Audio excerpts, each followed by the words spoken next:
मोहम्मद लेखिएको सिक्का चाहिँ कपिलवस्तुमा भेटियो हेर्नुहोस्। त्यो भनेको 1200 देखि 1400 को बिचको, त्यो आजको हिसाबले चाहिँ 800-900 वर्ष अगाडिको चाहिँ होइन मोहम्मद सिक्का भेटिनु भनेको।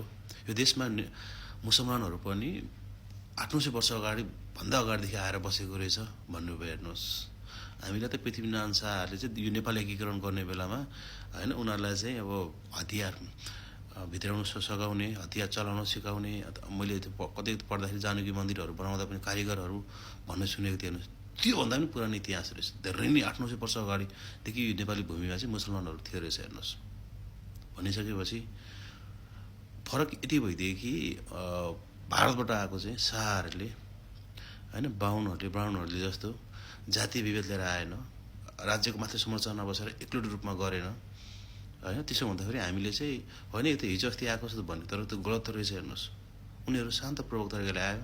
अहिलेसम्म नेपालमा कुनै झैझगडा लडाइँ नगरी आफ्नो तरिकाले बसेको छ है। प्योर नेपाली चाहिँ होइन उनीहरू पनि त रहेछ साँच्चै नै भन्यो भने त।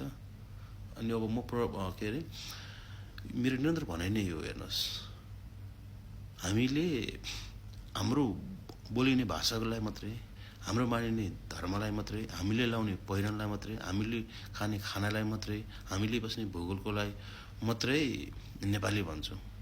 अरू बाँकी सबै चाहिँ पछि आएको भन्ने तरिकाले उनीहरूलाई चाहिँ राति सत्ताबाट हरेक कुराबाट पर राखेको छौँ। तर यो सिक्का भेटिँदै गर्दाखेरि यसलाई अझ डिपमा गएर चाहिँ होइन जुन चाहिँ अब त्यसको पुरातत्त्वविद उहाँहरूले चाहिँ भन्नुपर्छ, लुकाउनुहुन्न भन्नुभयो भने यो देशमा चाहिँ मुसलमान पनि धेरै वर्ष अगाडिदेखि रहेछ होइन। र उनीहरूलाई पनि यो राज्यको संरचनामा चाहिँ हामीले किन अझसम्म त्यसरी एकदम पछाडि पार्यौँ? किन आजसम्म एउटा पनि प्रधानमन्त्री मुसलमान नेपालीबाट भएन? हेर्नुहोस्, मुसलमान भन्ने बित्तिकै ओहो यिनीहरू त बाहिरको भन्छ। त्यो अरब कन्ट्रीमा आएर खानु सक्छ, त्यो अरब कन्ट्रीले गर्दा देश पाल्नु परेको छ। हेर्नुहोस्, त्यो अरब कन्ट्रीमा आएर लाखौँ बाहुन छ, हेर्नुहोस् बस्नु परेको छ। तीभित्र हाम्रो देशभित्र बस्ने जसरी हिजो शाहहरू चाहिँ राजस्थानबाट भाग्दै आएर भारतीय हो। हेर्नुहोस्, उनीहरू त होइन उनीहरूले आएर यो देशमा शासन गर्दा उनीहरू मान्छ। तर 800-900 वर्ष अगाडिदेखि चाहिँ बसेको मुसलमानहरूलाई चाहिँ हामीले राज्यको माथिल्लो संरचनामा मजाले देख्न चाहँदैनौँ। यस्तो नहोस् होइन, यो हुनुहुन्न। यो